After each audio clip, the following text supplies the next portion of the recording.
Hey y'all, and welcome back for another paranormal pit stop. Tonight we'll be delving through a historic 42-acre psychiatric facility hosted over a sprawling 91-acre campus off Forest Avenue in Buffalo, New York, that's shrouded in numerous local legends and stories of paranormal activity. Formerly recognized as the Buffalo State Insane Asylum and hosting a number of architecturally significant points, courtesy of Henry Hobson Richardson and Frederick Law Olmsted. Are you ready to brave the history and hauntings surrounding the Richardson-Olmsted campus? Historically, construction of the campus was started in 1872, with an admin building and east wing completed by 1880 as the modernistic Buffalo State Asylum for the Insane, and in 1895, amidst growing popularity, the facility, previously all-male, would undergo construction of its west wing for the treatment of female patients. In its entirety, the institution would consist of a central administration tower with 10 outbuildings, 5 to each wing, that were connected by a series of corridors to form a sort of crescent moon shape.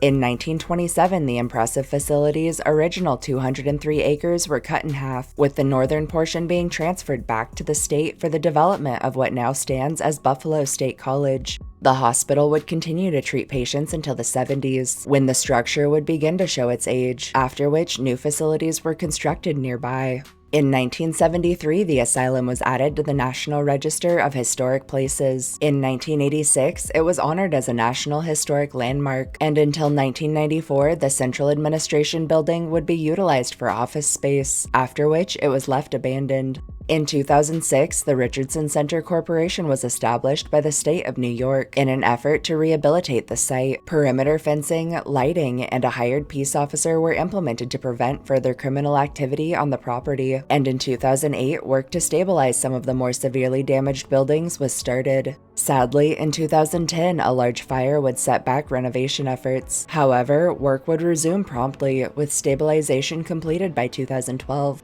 In 2013, landscaping of the property's south lawn was completed, and the same year, plans were announced to redevelop the old campus into the Hotel Henry Urban Resort Conference Center, 100 acres, the kitchens at Hotel Henry, and the Buffalo Architecture Center. The initial phases of redevelopment were completed in 2016. In May of the following year, 100 acres would open its doors on site, and in 2018, the Architecture Center was formed. Sadly, following a series of setbacks, Hotel Henry would close its doors in February of 2021, though as of the moment of this upload in September of the same year, developer Douglas Jamal is currently in negotiations and attempts to transform the aged site into his own version of the hotel he dreams it could one day be. During its time as an asylum, the campus was overcrowded on numerous occasions, and many stories of patient abuse and neglect have been perpetuated, with countless dying on the premises, with causes ranging from natural to illness or even injury.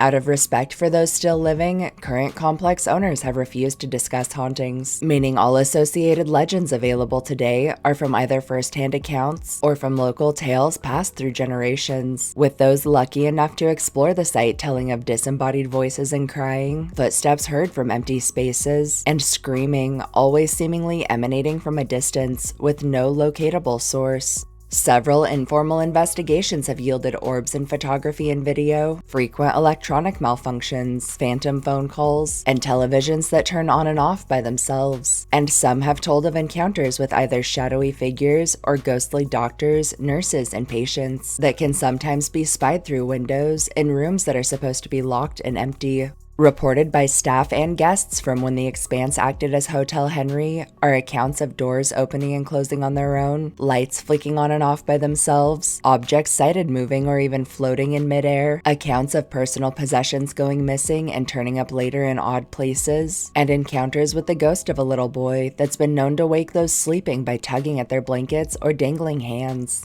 Lastly, although 3 of the original buildings were redeveloped for use as Hotel Henry, a majority of the complex remains abandoned, though plans for their reconstruction and reuse continue into the present. Through the closed-off portions, many have reported sighting ghostly forms or lights that have even so much as resulted in calls to the police, who always arrive to find the property empty.